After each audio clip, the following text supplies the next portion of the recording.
Donald Trump introduced the idea of stop and frisk this week. He says now he was only talking about Chicago.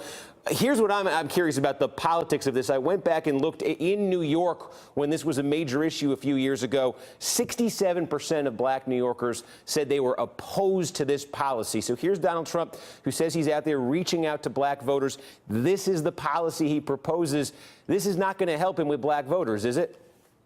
Well, I resent the implication that a law and order candidate and pushing law and order policies is somehow antithetical to the African American community. On the contrary, they go hand in hand. When you look at a place like Chicago, what I'm asking about, I'm not making that implication. I'm just giving you the poll numbers. Good. The policy was in place in New York. 2/3 of black voters were opposed to it. He says, I want the policy for Chicago now. I'm saying, won't that hurt him with black voters since we have polling evidence that it was very unpopular with black voters?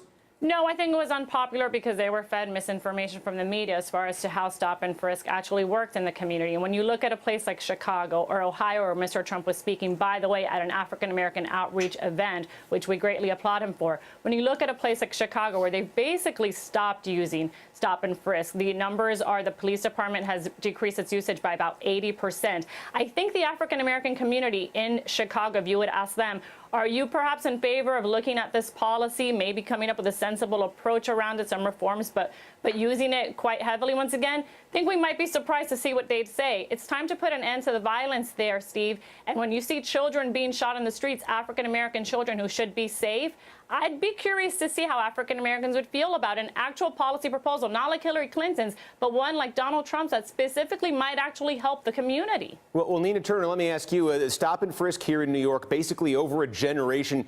You did see a big drop in New York and nationally, too, in violent crime in the 90s, the early 2000s. Stop and frisk was in place. Of course, critics of the program say, hey, it's been out of existence in the city in a major way in the last few years. The crime rates haven't spiked, but you look at what's going on in Chicago.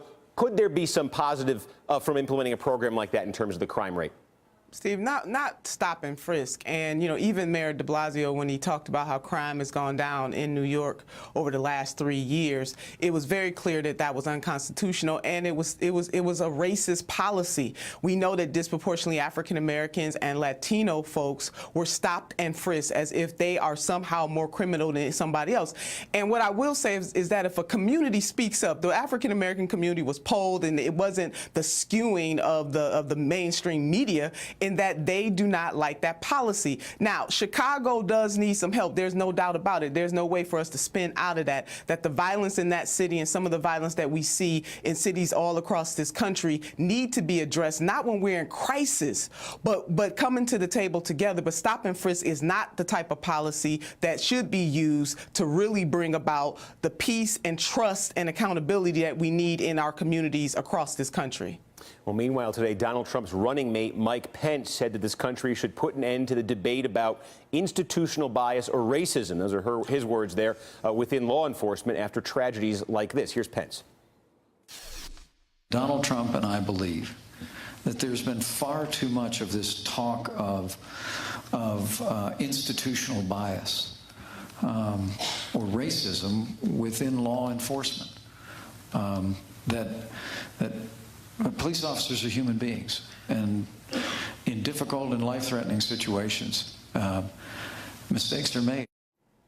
AJ, let me ask you about that. When you look at, we just put the stats up there, the stop and frisk program, how that disproportionately affected African Americans. We look at these officer-involved shootings, again, how they disproportionately, just when you look at the statistics, affect African Americans. Isn't race some component of this?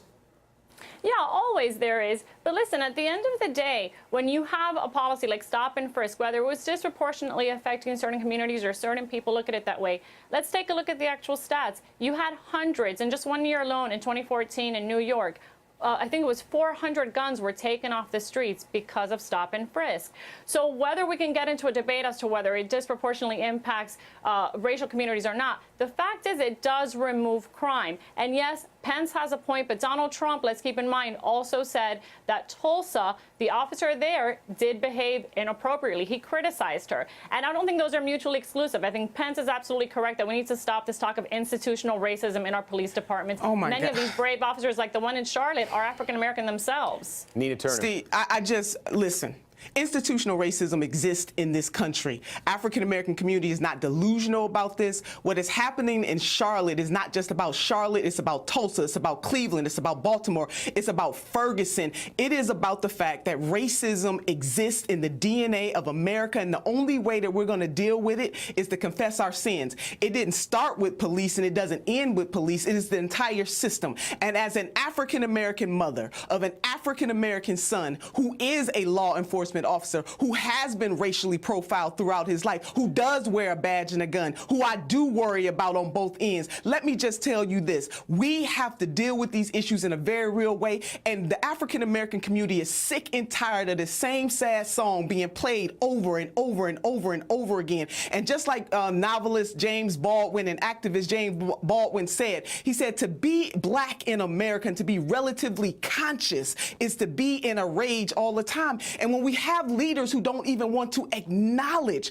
that we have institutional racism in this country, political, economic, financial, we have to admit that and we have to do something about it. And all communities need the police, but we need transparency, we need accountability, we need trust, and they are not mutually exclusive, but it is okay for the African-American community to call foul, and that is what we are doing all across this country. And we sick and tired of the same old song being played over and over again, yet in the wake of all of this, there are dead black men and dead black women in this country. They hold up their hands, they die. They on the ground, they die. We got to stop it and stop it right now. And I'm going to tell you another thing, Steve. We ain't got to wait for presidential candidates. We need governors and mayors, people in city councils and state legislators right now to use the power of public policy to change this right now. All right. And that's Nina why Donald Turner Trump and was in AJ Toledo. Delgado, I got to leave it there.